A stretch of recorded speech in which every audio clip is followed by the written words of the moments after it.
और जे भी भगवान श्री कृष्ण की गोद में डाले दो भुजाएं गिर गई। रो करके उनकी बुआ ने कहा कि मैं भिक्षा मांगती हूँ कि मेरे बालक की आपके हाथ से हत्या नहीं होनी चाहिए, तो उनका 100 अपराध क्षमा करता हूं। तुमने सोचा 100 अपराध काहे को करेगा? का 100 अपराध तक मैं इसे बिल्कुल कोई दंड नहीं दूंगा, ये वचन देता।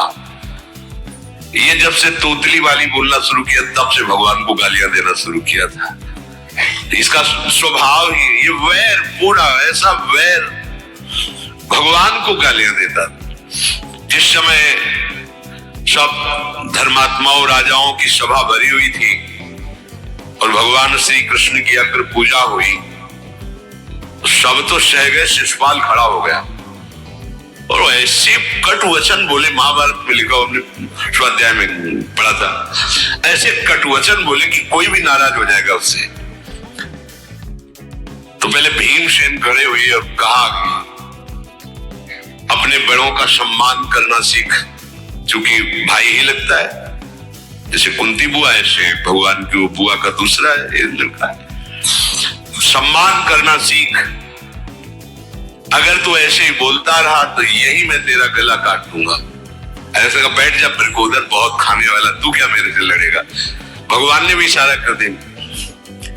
जब देखा कि ये बोलता ही चला, भीष्म जी खड़े हुए और भीष्म जी ने कहा, मैं श्री कृष्ण के चरण आसक्ति चित्त वाला हूं, अगर अब एक भी शब्द यहां बोला इसने तो मैं किसी की नहीं सुनूंगा, इसको नष्ट कर दूंगा।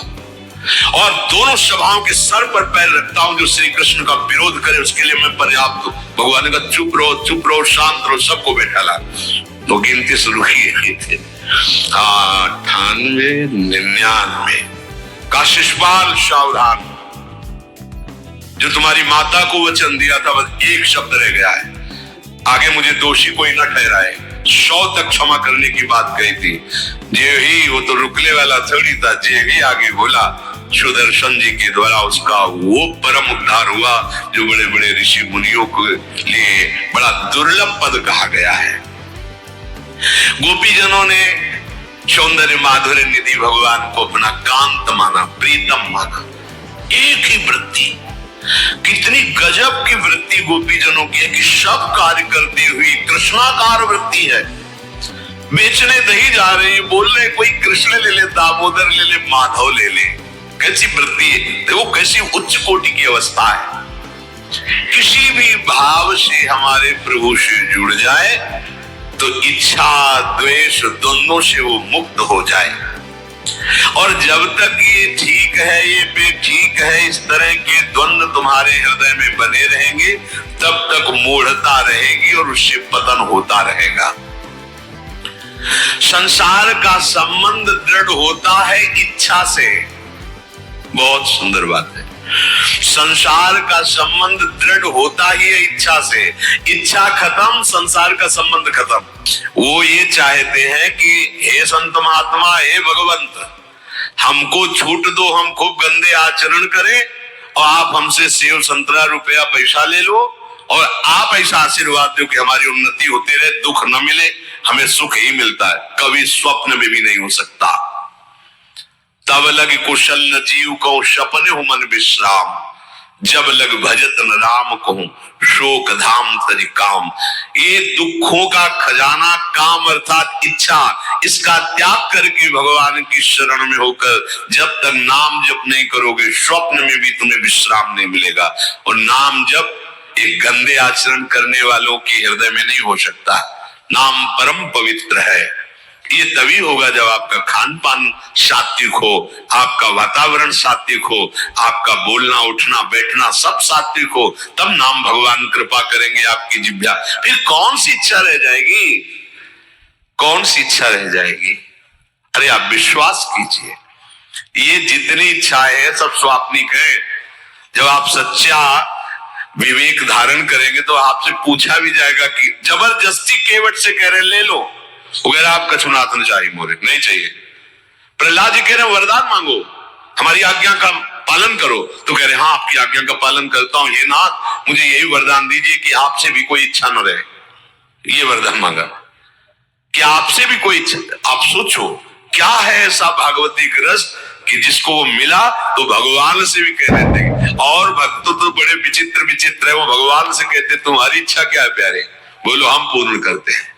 तुम्हारी इच्छा क्या है, हमारी तो कोई इच्छा नहीं, आप बोलो आपकी इच्छा क्या है, आप क्या चाहते हो, मैं कैसे आपको रिझाऊं। ये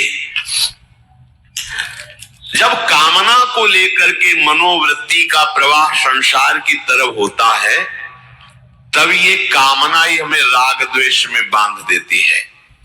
जो महापुरुषों ने उपासना करके शास्त्र स्वाध्याय करके अनुभव किया है, उसे ध्यान से सुनो। इच्छाओं से बचने का उपाय, इच्छा ही आपके बंधन का कारण है, इच्छा ही जन्म मरण का कारण है। इच्छाओं से बचने का उपाय, कर प्रमाद मत बनो आलसी, करो सुचारु रूप से काम, अपना काम स्वयं करने में लाज बड़प्पन तजो तमाम। पहली बात, शरीरधारी को किसी दूसरे शरीर से अपने शरीर की सेवा तब तक नहीं लेनी चाहिए जब तक बीमार ना हो जाए, असमर्थ न हो जाए, चाहे गृहस्थ में हो चाहे विरक्त में हो। ध्यान दीजिए, आप चाहे आपकी पत्नी हो, पुत्र हो, परिवार हो, आप उनके सेवक हैं, क्योंकि वो सब प्रभु के जन हैं। इस भावना से रहोगे, कभी नाराज नहीं होगे, कभी गुस्सा नहीं आएगा, कभी झगड़ा नहीं होगा। अगर आप अपने को ये माने कि प्रभु मेरे इस रूप में आए हुए हैं, मुझे अपने कर्तव्य का पालन करना है, तो कहीं झगड़ा नहीं हो सकता। तुम जो कर रहे हो तुम्हारा कर्तव्य, हमारा कर्तव्य है कि हम पति पुत्र परिवार आदि जो भी है, ये हमारे भगवान का स्वरूप है। मैं आप समझो वही भगवत साक्षात्कार, पर ऐसा कौन मानता है। अच्छा, साधु वेश में ये जरूर सावधानी रखनी चाहिए, ध्यान देकर सुनिए। जब तक आपका शरीर स्वस्थ है, आप किसी से किसी भी प्रकार की सेवा स्वीकार न करें। भिक्षान्न के सिवा कोई भी सेवा स्वीकार न करें। अपने शरीर की सेवा तब तक करें जब तक आपका शरीर असमर्थ नहीं हो जाता। असमर्थ हो गए तो फिर हरि ही करें आकर स्वयं, या किसी को भेज दें, उनकी बस की बात है। देखो माधवदास बाबा की लंगोटी स्वयं श्री ठाकुर जी महाराज धो रहे। तब तक हमने अपने बड़े संतों को देखा है, बिल्कुल किसी भी तरह की कोई सेवा नहीं स्वीकार करते। अपनी दिनचर्या अपने हाथ से अपने शरीर की पूरी। आपको क्या हो गया है, आप भी वैसे ही चलो जैसे गुरुजन चले, भिक्षान्न के सिवा। आप अपनी किसी भी तरह की सेवा किसी से मत करवाइए। आप देखो इच्छाओं का दमन होना शुरू हो जाएगा, यहीं से इच्छाओं का दमन शुरू हो जाता है। आप सच्ची मानिए, ये जो आप शरीर सुख की आकांक्षा से दूसरे से सुख लेने की इच्छा करते हैं, यही तुम्हारे बंधन का कारण है, यही तुम्हारी दुर्गति, यही तुम्हारी कमजोरी है।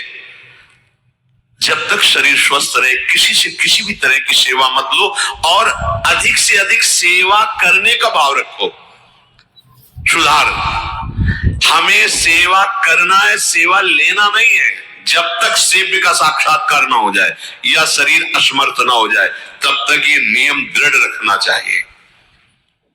गुरुजनों को भी देखा, श्री जी की सेवा कर दो, रसोई के से बाहर, शरीर सेवा में कभी भी नहीं। कभी धोखे से ऐसे वस्त्र आदि रह गए और महाराज जी अनुपस्थित, धो के जल्दी से फैला दिया तो भी डांट लगी, ऐसा क्यों किया, नहीं पहले रखे थे महाराज जी ने, ऐसा कर नहीं, जब तक हम कहें नहीं तब तक नहीं। आज भी सरकार अपने ही हाथ से श्री जी को भोग लगा के ही, सब है पर वो अपने ही हाथ से 2 रोटी भोग बना के। देखो बुजुर्ग संतों को, बड़े महापुरुषों को हमने देखा है, अपने शरीर, जब तक शरीर में सामर्थ्य है तब तक, ये महापुरुषों का आदेश है, अपना काम स्वयं करने में लाज बड़प्पन तजो तमाम। अपना काम करने के लिए आप किसी को भी आदेश मत करें, किसी की भी सेवा स्वीकार न करें।